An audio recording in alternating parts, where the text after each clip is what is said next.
Good evening and welcome to another exclusive interview with one of our Oxfordshire pathway players that are now playing for Sussex County Cricket Club and are going on to the England Lions tour in the UAE next month.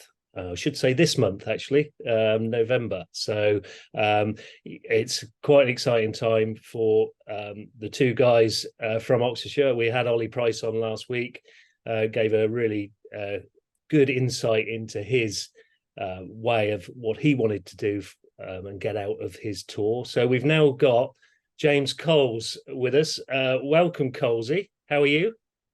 Yeah, very good. Thanks. Thank you for having me. I know I'm going to start with saying that, Oxfordshire Cricket are really proud of what you've done so far and, what you're going hopefully to achieve in the future. So, we're backing you 100%. We hope it all goes well. So that's the first thing I wanted to say before we get into asking you any questions. So good luck and I hope it goes well. First question really from me, Colesy, is the journey really from Oxfordshire Cricket youth pathway to your debut for Sussex. What was that like? Yeah, well, I guess it started off. Well, I have to go right back to the start. I remember actually the time that my selection kind of started in under tens when I started it, and I was a year early, luckily, because I started I think I was under eights at the time. I had a decent. I remember I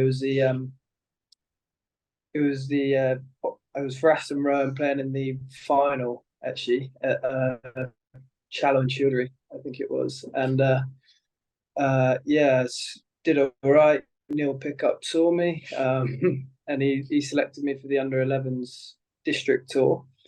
So that was that start, and then I actually remember it really memorably.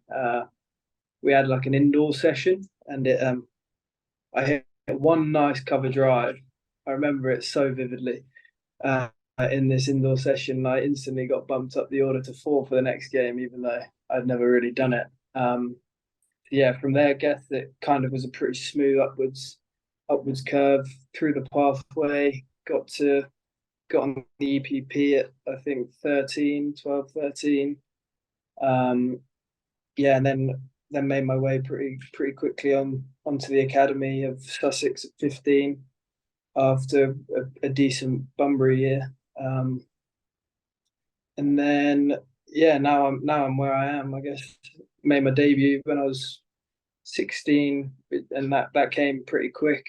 I remember at the time I'd pretty much only played 4 day games. Then next thing I know, I'm playing at the Oval in a championship match, not really knowing the majority of the team. But no, it was an amazing opportunity. But yeah, no, just grateful that I've had a decent year now, and yeah, I guess it through the EPP, I've got to give my thanks to working with Alan Duncan. Worked with him for the whole of my youth through school. So yeah, really grateful for the work he's done with me. Yeah, he's just always been there, throwing balls, even like going out of his way, and I doubt I'd be where I am today without him. No, I totally agree with you. He's done wonders with you and for you. He was there for you at the time and still is. So, fair play to Jock, as we know him. So yeah, good on Alan for sure. I mean, quite a decent debut. A couple of prize scalps. I remember a couple of nice turners, if I remember rightly. That was quite good. Yeah, no, I was chuffed with that. I guess I went in thinking I was a bit more of a batter. I think I was batting at 6 for the game, but yeah, I didn't score above 10 in either innings because it was an absolute bunsen. But luckily, got a nice long bowl. Yeah, got folks with the best ball I've ever bowled. Still haven't bowled one like that since. That's brilliant. Yeah, Brilliant. No, it's brilliant. So, I mean, that was, at the age of 16, you've gone on, you've played alongside some really decent players. Pujara comes into mind, and Steve Finn as well, who's just recently retired. What was that like playing with those guys? And did you learn anything from them? Yeah, no, definitely. I think the main takeaway, I think everyone talks about batting with people at the crease, how much you can learn from there, but I don't really believe in that. Like, I don't see that's the point where you learn your stuff. I think it's more off the field and how they go about all their prep, all their practice, and yeah, just like with Pajara, I remember the first day he arrived, he was so specific on his practice. It was like nothing we'd seen. All the coaches were just laughing at how he was training because it was like there was people standing behind the bowler. He's telling everyone to move out the way. Then he did like an over of sidearm, and then he asked the sidearmers, "Oh, can you just throw in swing now, please?" Pitching on full stump, and it's like just completely different to how I guess we all go about our practice. But it's the reason why he's got to where he is now, and yeah, he's just so specific on what he does. And then like with Finney, I think it's a bit of a different one because I didn't get to play loads with him, but I still learned so much from him because like this year especially the way he for someone that's at the end of his career that was like towards the end had done pretty much everything by the age of 22, done all his tours, and for someone that I think he's 30, 33, 34, how hungry he was to just get fit and stay fit. Like I'd be walking into the ground and he'd be on the bike sweating away, and then he'd be in the pool, and it's just and then there was just us, just we'd do the basics and get it all done, do the fitness. But there was a man so hungry at the age he was and has done everything he was and how determined he was to try and get back out on the pitch has really stuck with me quite vividly as well. Yeah, that's interesting. And I remember seeing Finney when he first broke onto the scene in the England group, and I was at dinner in the long room at Lord's. So that's a bit of a name drop from me there. But he was one of the speakers. He was being interviewed, actually. He spoke really well, and obviously now being a pretty decent pundit on TMS. There was a great bit today where he was saying about Quinton de Kock and another South African batsman who didn't come back out to field, and they were draped towels over them, and it was like they were Roman emperors being fed grapes. I thought that was a real good bit of punditry from Philly today, to be fair. So it was quite amusing. So yeah, I'll go on to that, keep the comical theme going. But who are the comedians in the Sussex dressing room at the moment? Who are the guys that make you laugh? Who are the ones who are messing around? Is it you? Yeah, there's a few. No, I can't give myself the credit for that one, but no, it's actually really nice. We're all so friendly, like all really good friends because of how we all live so close to each other, being based in Brighton. So we all get on so well, so it's quite nice. But I guess if you have a little look, even if you just clip onto the live stream, I'm pretty sure you can tell like from the head of hair he's got. Ollie Carter's a bit of a joker. Yeah, he doesn't really care too much about his appearance. I think that carries through with his charisma as well. Brilliant. Brilliant. So good fun in the dressing room. It's great to hear that you're sort of backing each other as well, enjoying each other's success, and it's so important, and helping each other when it's not going quite so well as well. So sounds like that's the sort of spirit you've got down there. Yeah, no, exactly. And so how it is, I guess that's the benefit. And it's also, when times get tough, you've always got your friends to be there for you. I guess if you're feeling isolated sometimes, with us, if you're feeling down, you can just message someone you want to grab a coffee, and we'll just walk, and it's just the simplicity of that, really. Yeah, no, really good. That's really important. You mentioned off air that you're in training at the moment most mornings and perhaps in the afternoons as well. What's that actually looking like for you at the moment, and how intense is it? Yeah, well, I had a nice few weeks off at the end of the season because it's obviously been quite a intense year. First full season actually being pro because being at school previously and had half the year pretty much called away because I'd have to be in. So yeah, no, I'm back now. In 5 days a week.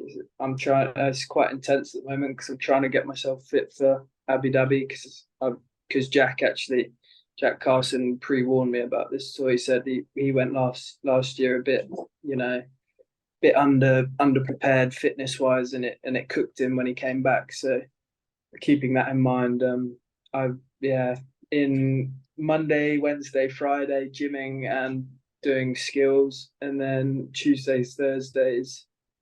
So today, for example, I played golf in the morning and then went in at 3, finished at about 5:30, did a 45-minute bike, did a bit of shoulder prep, and then it had a pretty hard swim. So yeah, it's pretty intense, and trying to keep on top of my diet to try and get my skin folds down before I get the testing. So yeah, it's tough, but it's actually quite nice just staying active, because interestingly it actually quite like helps manage my diabetes a little bit. So compared to where I was before, earlier this month, where I wasn't really active at all, it was a lot harder to control. So I think it's something that I'm going to even try and pursue even further, because it just makes life so much simpler. Yeah, absolutely.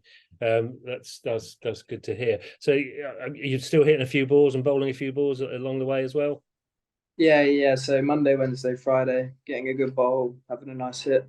Yeah, it's just keeping on top, trying to work through a little bit on my bowling, because it was a bit disappointing last year. And I think that's the way I'm going to progress my game, is if I get my bowling up to scratch with my batting. I think that's how I'm going to make it, I guess.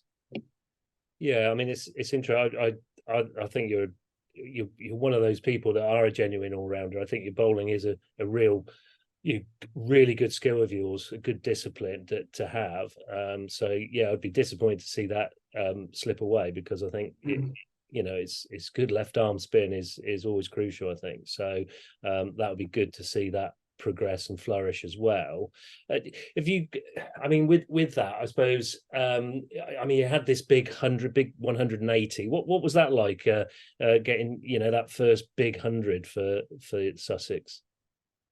Yeah, that was really, well, it was like the easiest way to put it. It was really fun. Like, I guess getting to the point, it's like everyone enjoys batting with complete freedom. And that's what I've been trying to set myself on the whole year, like not really worrying about the negative outcomes of playing. And that's revolutionized my game this year, I guess. But once you get past a certain amount of runs in a game, kind of, without sounding silly, but like if you get out past 140, it doesn't really affect if you get out at 180. So like you've got kind of like a 30 ball hit where you can just try and have a little bit of fun. Especially the situations we got ourselves into. It's like trying to set yourself that target of getting to the point where you can have that fun. And that was the main thing that drove me through to get those big scores. But it's just really fun. Oh, sorry. Yeah, just being it was really, really entertaining. Good stuff. That'll get onto our bloopers reel, Colsey. That yeah. Yeah. So that's always good. That's always good. Don't worry about that. We're always doing bloopers on the show, so you're not the first to do that. So that's cool. Obviously I spoke to Ollie Price last week, as I mentioned, and obviously I said to him, well, yeah, you used to have a relationship at MCS. You played cricket together. He was your captain, I understand. What was that like? Yeah, Are you yeah. looking forward to getting alongside him again and playing some cricket with him? Yeah, no, I actually can't wait, because I get on really well with Ollie. Yeah, it's been a while since we played together, so no, it should be good fun, because he's got quite like such a good cricket brain as well. So it'd be good to chip into him about that. But yeah, just looking forward to spending a bit of time with him. Had a fantastic end of the season as well, didn't he? I mean, five back to back hundreds. He's put Yeah. himself in the shop window for sure. So all good there. So I mean, I suppose. So your preparations going. It's not too long before you're away. You've got your diet going. You're getting your diabetes under control. What's your ideal sort of end of tour outcome? What are you looking for from the actual tour? Yeah, I guess ultimately, I think just giving myself that confidence that I can compete at that level. Because it kind of took this year and a bit of last year as well for me to realise, oh yeah, I'm good enough to play first class cricket. So kind of coming away from this tour now as well, if I can be like, okay, yeah, I'm good enough to compete at this level. and then just gradually working my way up to the point where I'm like, okay, I'm ready. I want to be competing to be getting in the actual England team. But I guess the immediate outcome I want is to be in a position where I know or I'm comfortable thinking that I'm up for selection for the India Lions tour, which is in the new year. But yeah, that's all I'm really thinking for. Yeah, no, it's good. Try to keep it sort of your feet on the ground and not think too far ahead is probably the right way to go, isn't it? No, exactly. Yeah. Yeah, I mean, really looking forward to seeing how it goes and getting your views. Possibly try and get you back on after the tour. Actually, Colsey, that would be quite good just to see what your reflections are and how it went for you, because that would be interesting for our viewers, I think. For the moment, Colsey, again, thank you very much for joining us on Ox Sports Unleashed, another exclusive interview. And like I say, from all of us here, we wish you all the very best. We hope it goes really well. Thank you.